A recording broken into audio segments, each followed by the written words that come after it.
Assalamualaikum warahmatullahi wabarakatuh. Waalaikumsalam warahmatullahi Yang kami hormati atasan kami, Ibu Hajah Nurul Hidayah Juniati SH. Amin Allahumma amin.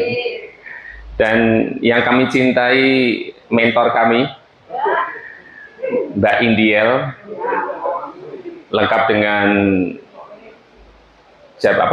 gelar akademiknya. Aku nggak hafal saja.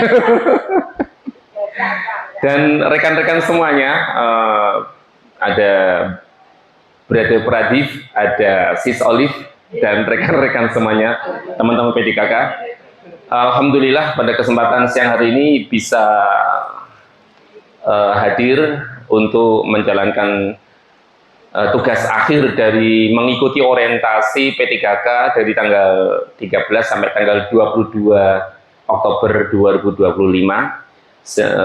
Sedangkan untuk tugas akhir kita harus mencoba mempresentasikannya di hadapan mentor dan juga atasan. Baik, Bapak Ibu sekalian yang dirahmati Allah, jadi seminar rencana hasil kerja orientasi P3K angkatan 24 tahun 2025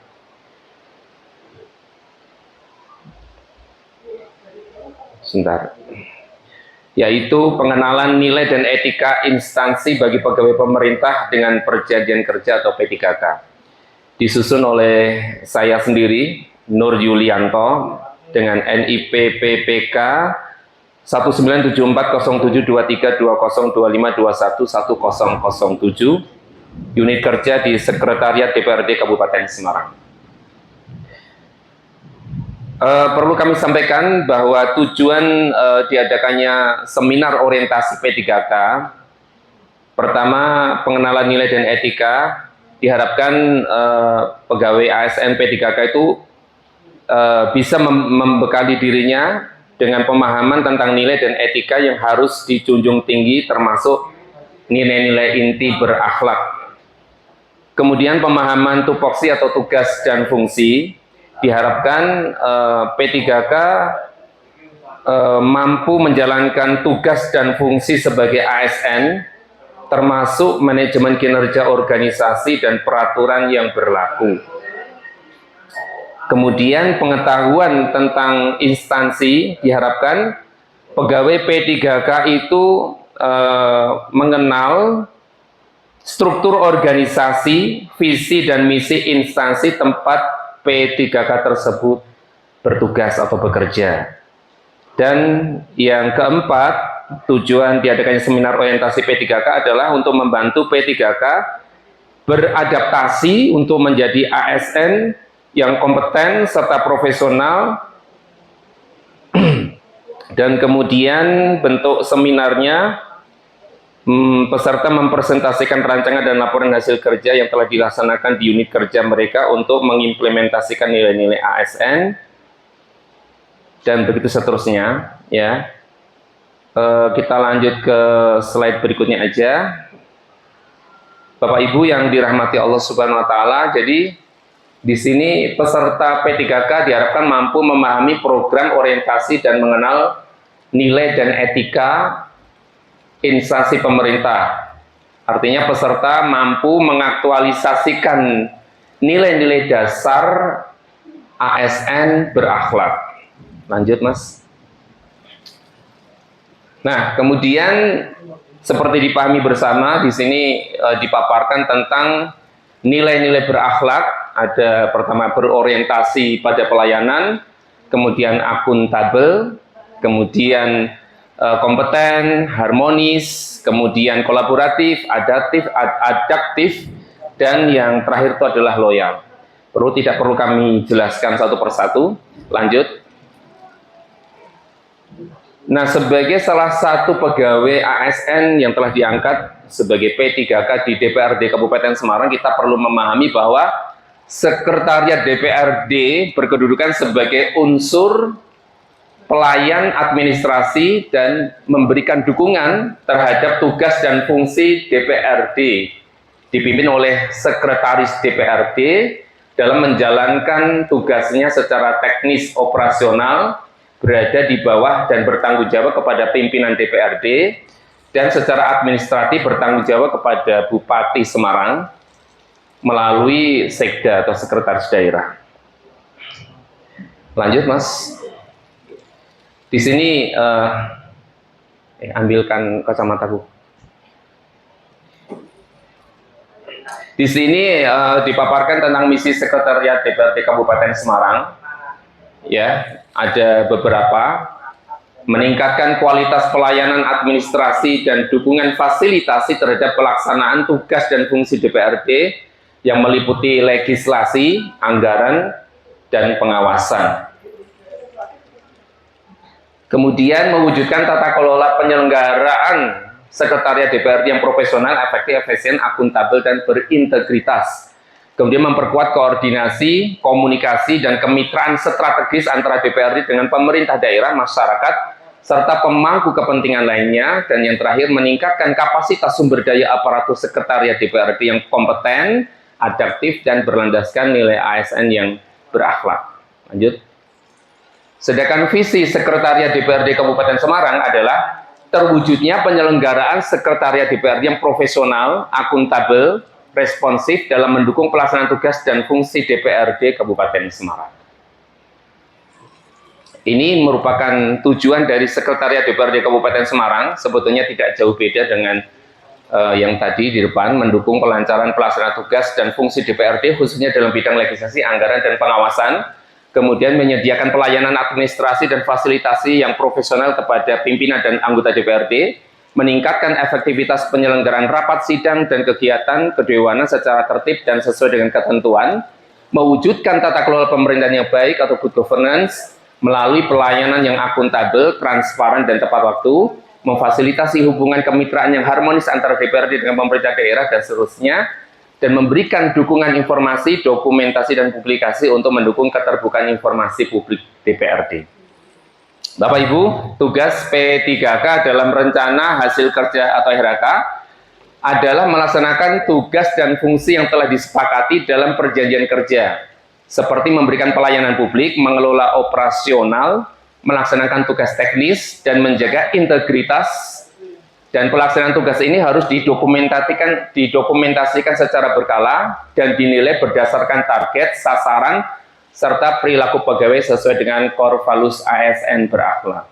Apa itu Core Values ASN berakhlak? Adalah nilai-nilai dasar yang menjadi pedoman perilaku seluruh aparatur sipil negara atau ASN di Indonesia yang ditetapkan melalui Surat Edaran Menteri PANRB nomor 20 tahun 2021. Nilai ini menjadi standar sikap etika kerja dan budaya pelayanan ASN di semua instansi pusat maupun daerah.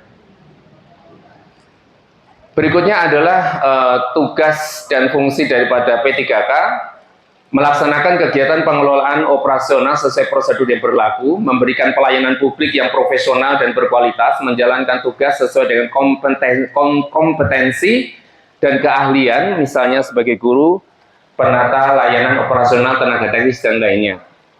Pengelolaan operasional dan teknis, mengelola layanan teknis dan instansi pemerintah, mengelola data, melakukan analisis, dan menjaga komunikasi antar unit kerja, melakukan kegiatan pengawasan mutu dan keamanan, dan memantau dan mengelola sistem operasional, misalnya sistem informasi rumah sakit atau platform e-learning. Kemudian pendokumentasian dan pelaporan, melaksanakan rencana kinerja setelah penetapan dan klarifikasi ekspektasi kinerja, kemudian mendokumentasikan pelaksanaan kinerja secara periodik. Terakhir, integritas dan perilaku, menjalankan tugas dengan jujur, bertanggung jawab, cermat, disiplin, dan berintegritas tinggi. Menerapkan Core Values ASN berakhlak, berorientasi pelayanan akuntabel, kompeten, harmonis, loyal, kolaboratif, dan amanah. Baik, ini RHK yang saya susun sebenarnya tidak jauh beda dengan teman-teman. Mengambil satu RHK atasan, yaitu laporan hasil fasilitasi fraksi DPRD, yang kemudian aspeknya kita ambil adalah kuantitasnya, Dan dari satu poin dari RHK atasan itu, indikator kinerja individu yang saya sampaikan di sini ada 4, yaitu membuat laporan kinerja fraksi tahunan di akhir tahun, biasanya di akhir Desember, untuk diparipurnakan. Kemudian laporan reses, itu 3 laporan, kemudian di bawahnya ada laporan pokok-pokok pikiran, itu satu laporan, dan kemudian coba dinaikkan Mas ke bawah. Dan kemudian yang terakhir adalah laporan bimbingan teknis partai. Ya, di sini dalam hal ini PKS yang menjadi amanah yang saya diperbantukan di fraksi PKS. Bapak Ibu, dari 4 indikator kerja itu, kegiatan dan tahapannya hampir sama ya. Jadi dimulai dari pengumpulan data, kemudian ada rapat koordinasi, kemudian juga di poin tertentu kita harus mendampingi secara langsung seperti kegiatan reses dan juga kegiatan fintech. Kita ditugaskan untuk mendampingi, sekaligus kemudian menyusun laporan itu. Kemudian setelah tersusun juga ada evaluasi atau kurasi ya, untuk melihat apakah laporannya sudah sesuai yang diharapkan untuk dikirimkan. Dan terakhir, penyerahan daripada laporan tersebut, baik itu laporan kinerja tahunan dari fraksi, kemudian laporan reses, dan juga laporan fintech dan laporan pokok-pokok pikiran. Sehingga untuk nilai-nilai berakhlak itu seperti yang sudah disampaikan teman-teman juga semuanya hampir masuk ya, dari kolaboratif, akuntabel, kompeten, termasuk tadi yang disampaikan rekan tadi ada adaptif, di mana kita kadang-kadang harus proaktif gitu kan. Kemudian bagaimana kita harus mencoba untuk bekerja dengan jujur, dengan mencoba memberikan kualitas kerja terbaik, walaupun kita pasti ada kekurangannya ya. Di sinilah harapannya bimbingan daripada atasan atau mentor itu untuk bisa selalu mengajarkan kita untuk bisa lebih bekerja dengan lebih tanggung jawab dan lebih baik. Mungkin itu saja dari saya, karena sebetulnya intinya sama saja yang sudah dijabarkan oleh teman-teman berikutnya. Mohon maaf kalau banyak kekurangannya, tapi semoga bisa diterima laporan tugas akhir ini ya oleh Bapak Ibu dan Ibu-ibu mentor dan juga atasan kami. Sangat bahagia sekali pada siang hari ini bisa berkumpul bersama.